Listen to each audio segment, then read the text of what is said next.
Hello everyone, welcome back to my class. So कैसे हैं आप लोग? आई होप आप सभी बहुत अच्छे हैं। सो दोस्तों, आज की क्लास हम स्टार्ट कर रहे हैं चैप्टर 12 के फर्स्ट चैप्टर से, जो कि है हमारा accounting for partnership firm. Yes, इस चैप्टर में हम देखेंगे कि पार्टनरशिप फर्म की अकाउंटिंग कैसे बनाते हैं। हमने पार्ट फर्स्ट में मीनिंग ऑफ पार्टनरशिप फर्म देखा था, फीचर्स ऑफ पार्टनरशिप फर्म देखा था और राइट्स ऑफ पार्टनरशिप फर्म पढ़े थे। एंड एक टॉपिक हमने और पढ़ा था, उसका नाम था पार्टनरशिप डीड। पार्टनरशिप डीड क्या होते हैं, उसकी इंपॉर्टेंस क्या होती है और उसके अंदर क्या क्या क्लोजेस होते हैं। मैंने आपको अपनी फर्स्ट क्लास में भी बताया था कि पार्टनरशिप फर्म आप जब भी करते हो तो उसके अंदर दो या दो से ज्यादा पार्टनर्स होने चाहिए। मींस अगर दो या दो से ज्यादा लोग मिलकर किसी भी काम को करते हैं तो उसे पार्टनरशिप फर्म बोलते हैं। सो आज जो हम partnership accounting for partnership firm करेंगे, आज हम उसके सेकंड पार्ट के अंदर पढ़ेंगे। पार्टनरशिप डीड के अंदर कुछ अकाउंटिंग ट्रीटमेंट्स होते हैं, उनको कैसे करेंगे। So let's start. सो एक टॉपिक आता है हमारे पास, पार्टनरशिप फर्म। सबसे पहला मैं अगर बात करूं पार्टनरशिप फर्म क्या होता है, वैसे तो हमने इसको लास्ट क्लास में भी कवर कर लिया था कि पार्टनरशिप फर्म क्या होता है, बट फिर भी मैं रिवाइज कराने के लिए आपसे पूछता हूं या मैं आपको बता रहा हूं कि पार्टनरशिप फर्म क्या होता है। तो हम बात करें सिंपल सा पार्टनरशिप फर्म नहीं, पार्टनरशिप डीड। तो पार्टनरशिप डीड क्या होती है? पार्टनरशिप डीड एक ऐसा लिखित में डॉक्यूमेंट होता है जिसके अंदर फर्म के बारे में सारे रूल्स और रेगुलेशन होते हैं कि किस पार्टनर की क्या ड्यूटीज हैं, क्या पार्टनर के राइट्स हैं, पार्टनरशिप फर्म का नाम क्या होगा, अकाउंट्स कैसे मेंटेन करे जाएंगे, प्रॉफिट शेयरिंग रेशियो क्या होगा, लोन किस रेट पर ले रखा है या दे रखा है, ये सारी इंफॉर्मेशन किसके अंदर होगी? आपके पार्टनरशिप डीड के अंदर होगी। सो मैं छोटा सा आपको इसके बारे में बता रहा हूं, थोड़ी सी इंफॉर्मेशन की। पार्टनरशिप डीड, अगर हम बात करें पार्टनरशिप डीड क्या होती है, तो पार्टनरशिप डीड क्या होती है? इट इज अ रिटर्न, मतलब रिटर्न डॉक्यूमेंट जिसमें क्या होता है,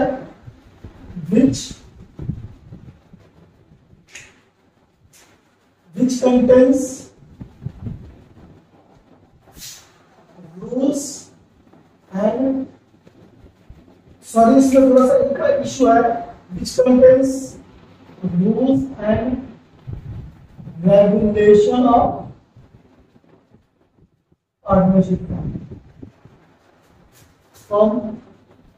It also contains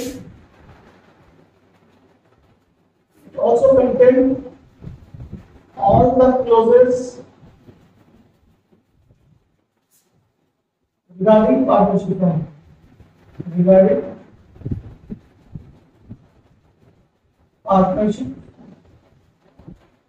सिंपल से क्या होता है, एक रिटन डॉक्यूमेंट होता है जिसके अंदर कंटेन होते हैं रूल्स रेगुलेशन लिखे रहते हैं। पार्टनरशिप फर्म भाई किसी भी बिजनेस को चलाना तो कुछ रूल्स रेगुलेशन होंगे, वो कहां पर लिखे होंगे? वो पार्टनरशिप डीड में लिखेंगे। और इसके अंदर एक चीज और भाई, it also contains clauses. Clauses का मतलब जैसे कि मैं बताऊं क्लॉजेस क्या होता है, इसके अंदर बताता हूं। क्लॉजेस मींस होता है कि name of firm, the description of firm, मतलब फर्म के बारे में बताओ। इट मींस इसके अंदर क्या क्या होगा, इसके अंदर name and address of firm, ठीक है। इसके अंदर दूसरा माने description of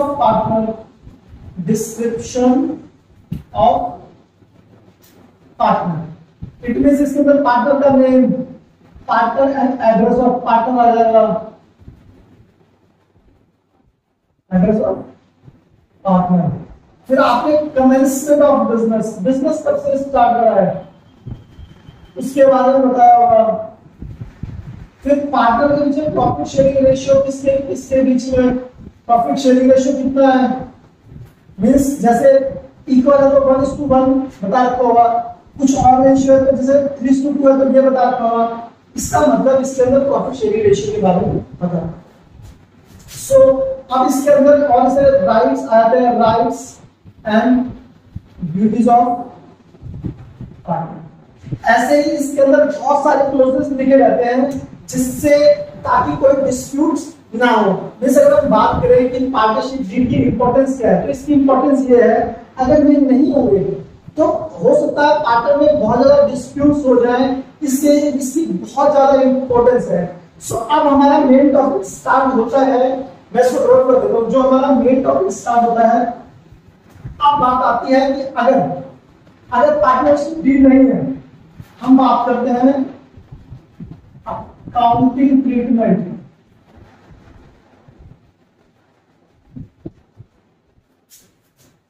In the absence of partnership.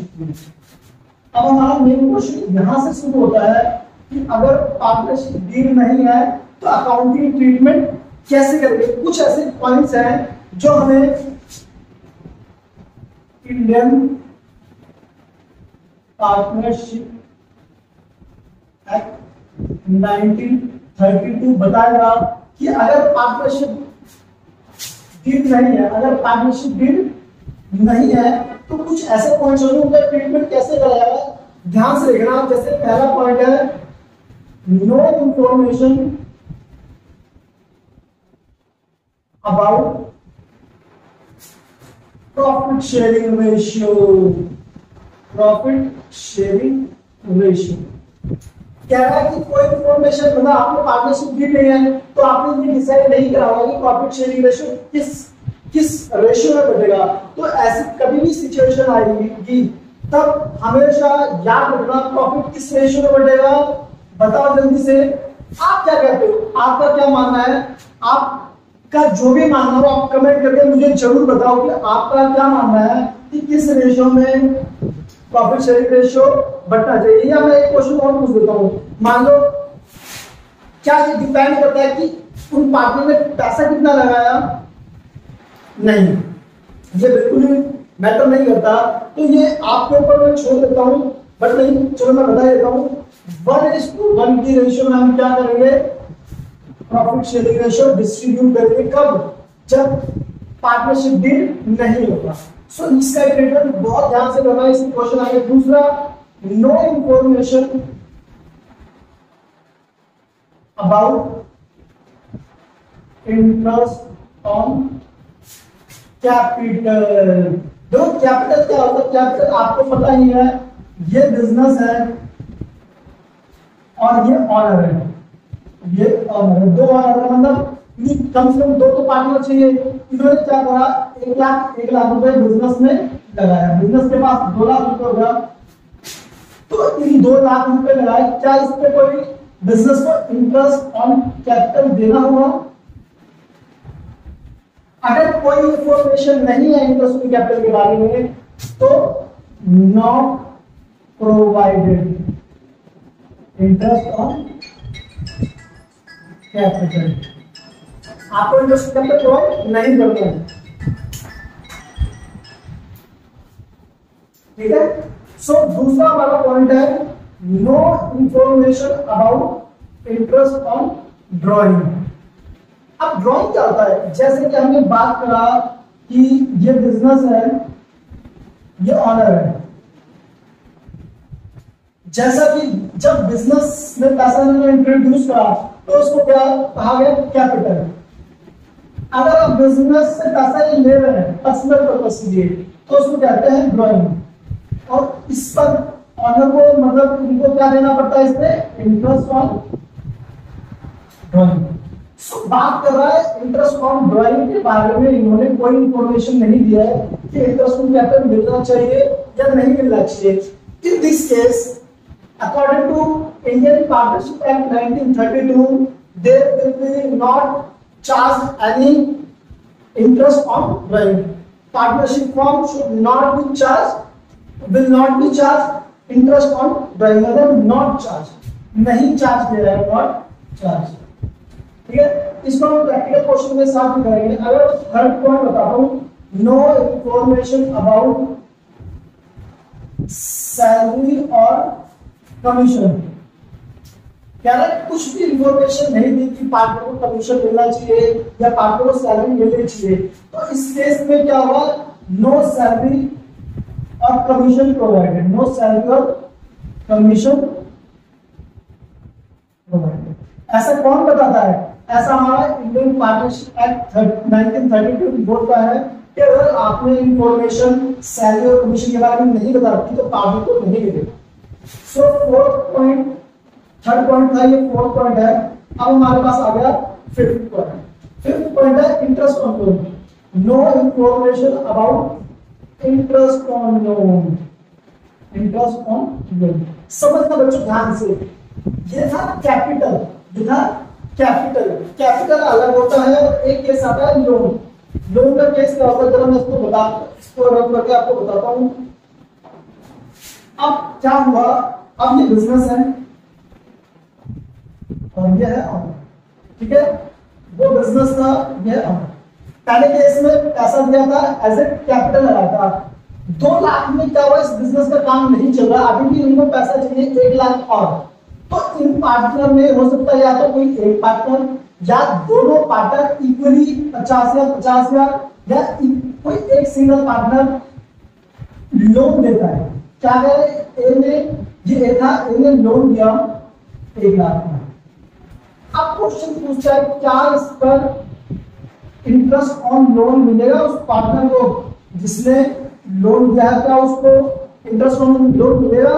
सो इस केस में हमेशा याद रखना, इंटरेस्ट ऑन लोन पे अगर कोई इंफॉर्मेशन नहीं दे रखी है तो 6% के हिसाब से क्या मिलेगा, ए को इंटरेस्ट ऑन लोन दिया जाएगा, ठीक है।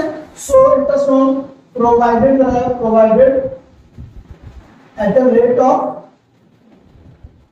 6%। हाँ, अगर कोई इंफॉर्मेशन दे रखी है, अगर मान लो बता रखा है कि 9%, 10% मिलेगा, तो उस रेट पर दिया जाएगा। अगर कोई इंफॉर्मेशन नहीं है तो आपको क्या कर रहा है, 6%, ठीक है। अब मान लो कोई नया पार्टनर आना चाहता है, when new partner admitted in partnership firm, मतलब कोई न्यू पार्टनर आना चाहता है, सो क्या जब तक सारे के सारे पार्टनर एग्री नहीं करेंगे तब तक हम न्यू पार्टनर को अलाउ नहीं करेंगे, नॉट अलाउड फर्म।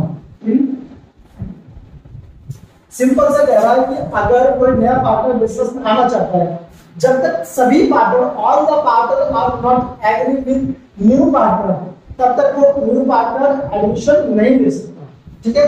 सो एक पॉइंट और है इसके अंदर आपका, अगर मान लो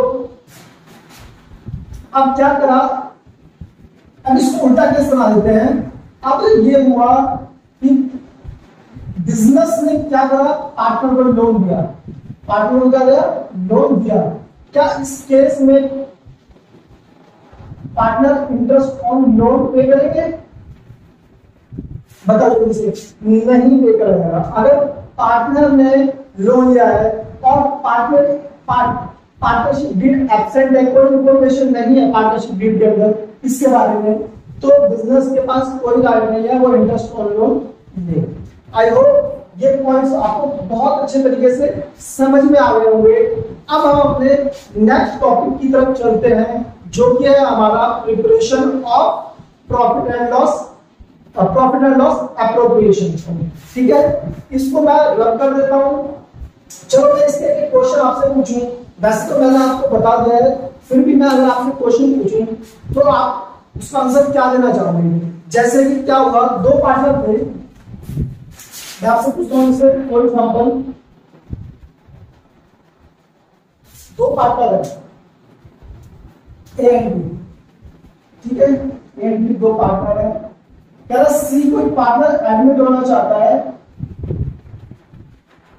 बी एग्री हो गया, ए एग्री नहीं हुआ है, सो क्या ये पार्टनर सी एडमिट हो सकता है? नहीं हो सकता। Very good. अच्छा एक क्वेश्चन और आप बताओ मुझे, मान लो क्या हुआ, एक और क्वेश्चन है, दो पार्टनर है एक्स एंड वाई। ध्यान से सुनना बहुत, एक्स एंड वाई दो पार्टनर है, एक ने लगाए 1,00,000 रुपए, एक ने लगाए 50 रुपए और पार्टनरशिप डीड नहीं है। तो एक्स कहता है मैंने पैसे ज्यादा लगाए हैं तो मुझे ज्यादा प्रॉफिट मिलना चाहिए, आपने कम लगाया तो आप कम प्रॉफिट मिलना चाहिए। मतलब इसका मामला है जितना भी आपने लगाया, आपने अगर 1 लगाया तो मुझे 2 रुपए मिलेंगे, मतलब 2:1 के रेशियो में हमारा प्रॉफिट डिस्ट्रीब्यूट होना चाहिए, ऐसा मानना है एक्स का। मतलब वाई इस बात के लिए एग्री नहीं है। अब पार्टनरशिप डीड एब्सेंट है, तो आप मुझे बताओ इस सिचुएशन में अगर पार्टनरशिप डीड नहीं है और एक्स और एक्स ने 1,00,000 रुपए कैपिटल लगाया है, वाई ने 50,000 कैपिटल लगाया है, तो एक्स ये बोल रहा है कि अगर मैंने कैपिटल ज्यादा लगाया है तो मुझे प्रॉफिट भी ज्यादा मिलना चाहिए, जितना भी एक्स को प्रॉफिट मिलेगा उसका डबल मुझे मिलना चाहिए, तो 2:1 के रेशियो में। सो पार्टनरशिप डील नहीं है, तो इस केस में क्या इसको इस रेशियो में मिलेगा या किस रेशियो में मिलेगा, आप मुझे कमेंट करके जरूर बताएं। सो अब हम अपने नेक्स्ट टॉपिक की तरफ बढ़ते हैं, जो कि हमारा प्रिपरेशन ऑफ पार्टनर कैपिटल और preparation of profit and loss appropriation. अब हम करेंगे अपने पास अपना सेकंड टॉपिक। हमारा सेकंड टॉपिक है preparation of profit and loss appropriation account. सबसे पहले समझते हैं profit and loss appropriation account क्या होता है। ये एक ऐसा अकाउंट होता है जिसके अंदर जो प्रॉफिट्स आ जाते हैं उसका डिस्ट्रीब्यूशन ऑफ प्रॉफिट कराता है। इसके अंदर क्या कराता है? Distribution of profit, distribution of profit partners. क्या कराता है? जो भी प्रॉफिट आ गया अब उसको हम क्या करेंगे? डिस्ट्रीब्यूट करेंगे पार्टनर में। मैं आपको सीक्वेंस वाइज बताता हूँ। जब हमने 11वीं क्लास में अकाउंटिंग बनाई थी, सबसे पहले हमने बनाया था ट्रेडिंग अकाउंट। ठीक है, ट्रेडिंग अकाउंट में जो हमारा नेट निकल के आता था वो होता था हमारा ग्रॉस प्रॉफिट। ठीक है, ग्रॉस प्रॉफिट को हम कहाँ ट्रांसफर करते थे? प्रॉफिट एंड लॉस अकाउंट में, और इधर इनकम्स आ जाती थी और इधर एक्सपेंसेस होते थे हमारे पास। तो नेट हमारे पास बचता था नेट प्रॉफिट। क्या बचता था? Net profit. अब बात आती थी, इसके बाद हम एक अकाउंट बनाते थे बैलेंस शीट। क्या बनाते थे? Balance sheet. मगर इससे पहले हमारे पास एक अकाउंट और बन जाएगा यहाँ पर, profit and loss appropriation account. Profit and loss appropriation account ये कहता है कि जो ये प्रॉफिट आ गया, मान लो 1,00,000 का ये प्रॉफिट आ गया, यहाँ पर 1,00,000 का प्रॉफिट आ गया, ये नेट प्रॉफिट यहाँ से यहाँ पर आएगा। ठीक है, इस नेट प्रॉफिट को हम क्या करेंगे? पार्टनर में कैसे डिस्ट्रीब्यूट कर रहे हैं। फॉर एग्जाम्पल, पार्टनर को इंटरेस्ट ऑन कैपिटल चाहिए तो कैपिटल प्रोवाइड करा जाएगा। इंटरेस्ट, कोई सैलरी पार्टनर्स को है तो सैलरी है, कोई कमीशन है तो कमीशन पे करी जाएगी। कोई पार्टनर के बारे में लोन है तो लोन नहीं जाएगा। सो ऐसी इंफॉर्मेशन हमें, जैसे पार्टनर को जनरल रिजर्व में कोई चीज आती तो वो जाएगी और लास्ट में क्या होगा उसको बात। सो सबसे पहले मैं आपको फॉर्मेट कराता हूँ, देन मैं इसको दोबारा समझाऊंगा क्या क्या होता है। ठीक है, सो मैं इसको यहाँ पर रब कर देता हूँ, देन मैं आपको बताऊंगा क्या होता है। सबसे पहले हमने बताया कि इसका फॉर्मेट कैसा होता है। इसका फॉर्मेट होता है ये,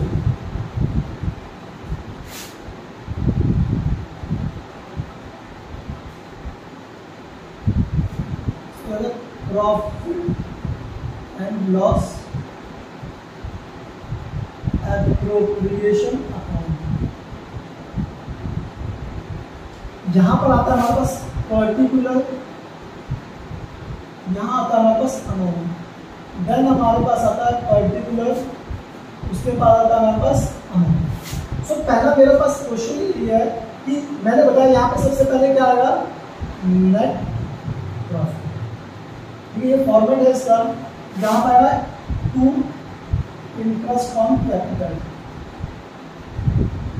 इंटरेस्ट ऑन कैपिटल। मान लो दो पार्टनर है एक्स और वाई, तो एक्स और वाई का नाम आ जाएगा, उनकी यहाँ पर क्या आएगी, कैपिटल अमाउंट आएगी। मान लो सैलरी या कमीशन के बारे में इंफॉर्मेशन है, तो यहाँ पर क्या आ जाएगा, एक्स की और वाई की। हो सकता है किसी एक को सैलरी मिल रही हो सकता है दोनों को मिल रहा हो। और फिर लास्ट में क्या आ जाएगा, कोई जनरल रिजर्व में ट्रांसफर कर रखा है, कोई प्रॉफिट, तो वो आ जाएगा। और अगर पार्टनर से चार्ज कराए इंटरेस्ट ऑन ड्राइंग, तो वो आ जाएगा इंटरेस्ट ऑन, तो उसको कर देंगे एक्स और वाई, दो पार्टनर में दोनों का आएगा। और लास्ट में क्या होता है, मान लो जो भी प्रॉफिट बच जाएगा अब उसको ट्रांसफर करके profit and loss transferred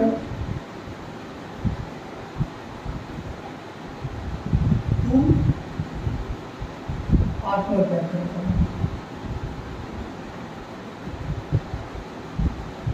x और वाई। ठीक है, ये आपका फॉर्मेट रहता है। अब मैं आपको दोबारा समझाता हूँ। देखो सबसे पहले हमारे पास ट्रेडिंग अकाउंट बनता था, इसमें से हमारे पास निकलता था ग्रॉस प्रॉफिट। ग्रॉस प्रॉफिट वो प्रॉफिट्स होते हैं जिसके अंदर से सिर्फ डायरेक्ट खर्चे लेस हुए हैं, इनडायरेक्ट खर्चे लेस नहीं हुए। इसके बाद हम बनाते थे profit and loss account, profit and loss account. ये अकाउंट क्या करता है, ये अकाउंट पहले इसको यहाँ पे लिखता है, यहाँ पर ग्रॉस प्रॉफिट्स आ जाते हैं। अब इसके अंदर से हम डिडक्ट करते हैं all indirect expenses, indirect expenses less कर देते हैं, और कोई भी इनडायरेक्ट इनकम होती है उनको ऐड कर देते हैं, इनडायरेक्ट इनकम उनको ऐड कर देते हैं।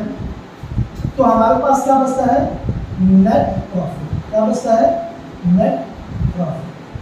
जैसे मान लो हमारे पास ये था, इन दोनों को जोड़ा तो हमारे पास कुछ सम आया और हमने उसके अंदर से एक्सपेंसेस लेस कर दिए, एक्सपेंसेस लेस कर दिए, तो हमारे पास नेट आ जाएगा नेट प्रॉफिट। जैसे कि मैं आपको समझा देता हूँ, जैसे क्या आ रहा है, ये अमाउंट हमारे पास समथिंग 2 लाख आ गया, ये 2 लाख आ गया। अब मान लो हमारे पास 50,000 की ऐसी इनकम है जो इनडायरेक्ट इनकम है। अब मैं बता दूँ, डायरेक्ट इनकम और इनडायरेक्ट इनकम वो इनकम होती है जो बिजनेस को ऑपरेट करने से पैसा आपके पास आए, वो डायरेक्ट इनकम होती है। और जो अदर एक्टिविटी करके आपके पास आ गया, वो क्या होती है, इनडायरेक्ट इनकम। एग्जांपल के लिए बताता हूँ, कोई मदर डेयरी है, मदर डेयरी पर जब वो दूध को बेचकर जो इनकम मिल रही है उसको कहिए डायरेक्ट इनकम या रेगुलर इनकम। इनडायरेक्ट इनकम या नॉन रेगुलर इनकम वो इनकम होगी जैसे मदर डेयरी ने अपने पास कोई फ्रिज रखा होता, वो बेच दिया, उससे उसके पास कुछ इनकम है, उसको कहेंगे इनडायरेक्ट इनकम। ठीक है, सो अब इसके अंदर एक्सपेंसेस थे हमारे पास 1,50,000 के हमारे पास एक्सपेंसेस थे। तो नेट प्रॉफिट कितना आ गया, 1 लाख। ये अजम्पशन है, 1 लाख रुपए अगर आपका नेट प्रॉफिट आ गया, मतलब ये 2.5 लाख, इसका फॉर्मेट करने का तरीका तो आपको होता है 2.5 लाख। अब इस 2.5 लाख में से हमने 1,50,000 ये लेस कर दिए, तो हमारे पास 1 लाख क्या आ गया, नेट प्रॉफिट। अब यही तो क्या होता है भाई, ऑनर्स में बटेगा। अब ऑनर्स में भी जैसे क्या हुआ, अब 1 लाख आपका यहाँ पर आ गया, 1 लाख नेट प्रॉफिट 1 लाख है। मैं इसका अमाउंट आपको अजम्पशन बेस पर दे दे रहा हूँ। फॉर एग्जाम्पल ये आपका है 10,000, ये आपका है 15,000। मतलब आपने बिजनेस से ड्रॉइंग करा हुआ तो उस पर आप एक्स ने पे करा 10,000 और इसने पे करा 15,000। ठीक है, ये बाहर लिखता हूँ, इसने पे करा 10,000 और वाई ने पे करा 15,000। ऐसे ही इन्होंने बिजनेस में पैसा लगाया था तो इसको मिले उस पर 50,000 और इसको मिले 30,000। ठीक है, सैलरी इनकी फिक्स थी 10,000 रुपये, एजम्पशन है 10,000 रुपये एजम्पशन। अच्छा, क्वेश्चन में बता रखा होगा कि उन्होंने क्या करा, 20,000 जनरल रिजर्व में पे कर दिया। अब इसका करके हमारे पास मतलब नेट प्रॉफिट और ये मिलाकर हमारे पास होगा 1,25,000। ठीक है, 1,25,000। अब पार्टनर्स को 50 और 30 कितना हो गया 80 और 90 और 10 90 और 10 हो गए आपके 110। अच्छा बच्चों मैं ना अमाउंट इसको बढ़ा देता हूँ, ये आपका कर देता हूँ मैं 35 क्योंकि वो सेटअप नहीं हुआ, तो ये आपका हो गया 35 और 10 145, ठीक है, ये आपका 145। और यहाँ पे आपने बांट दिया पार्टनर्स में 50 और 30 80 1,20,000 कितने बांट दिए 1,20,000, तो 1,45,000 में से 1,20,000 आपने डिस्ट्रीब्यूट कर दिए, तो आपके पास अभी 25,000 का प्रॉफिट रह रहा है। अब 25,000 के प्रॉफिट को किस में बांटेंगे, एक्स में बांट देंगे, वाई में बांट देंगे। अब मेरा क्वेश्चन आपसे है, अगर आपको कोई इंफॉर्मेशन नहीं बताई गई है तो आप इस 25,000 को एक्स और वाई में किस रेशियो में बांटोगे, आपको ये आंसर मुझे कमेंट में करके बताना है किस रेशियो में बताओगे मुझे। नेक्स्ट अब मैं आंसर करने जा रहा हूँ, आपको इस वीडियो को पॉज कर देना है, एक बार आपको अपना आंसर कमेंट कर देना है, देन आगे की वीडियो देखनी है ताकि आपको ये कॉन्सेप्ट समझना है कि आपको ये समझ में आया नहीं। आपका आंसर मेरे आंसर से मैच हो जाता है तो आप समझ लेना आपका कॉन्सेप्ट क्लियर हो चुके हैं। सो क्योंकि यहाँ पर कोई इंफॉर्मेशन नहीं दे रखी है तो इस प्रॉफिट को हम बांटे किस रेशियो में, यस वेरी गुड, इक्वली। जब इसको इक्वली बांटेंगे तो ये हो जाएगा 12,500। आई होप आपको आज की क्लास बहुत अच्छे तरीके से समझ में आई हो, जिसमें एक तो हमने टॉपिक करा था accounting treatment in the absence of partnership deed, और दूसरा हमने देखा था कि कैसे प्रॉफिट एंड लॉस एप्रोप्रिएशन बनाते हैं, ये कब बनाई जाती है, मैंने बताया था ये किसके बाद बनाई जाती है, ये प्रॉफिट एंड लॉस के बाद बनता है, क्योंकि प्रॉफिट एंड लॉस से जो भी नेट प्रॉफिट आता है उसका डिस्ट्रीब्यूशन करना होता है हमें पार्टनर्स में। आपको देखा ही था क्या होता है प्रॉफिट एंड लॉस अकाउंट, क्या है distribution of profit in partners. Then हमने ये डिस्ट्रीब्यूशन कर दिया है, उसके बाद हमारा ये टॉपिक बहुत अच्छे तरीके से कवर हो गया है। अगर आपको मेरी वीडियो पसंद आ रही है तो हमारे चैनल को शेयर करो, लाइक करो, सब्सक्राइब करो, और अगर आपको कोई भी डाउट हो तो कमेंट करके जरूर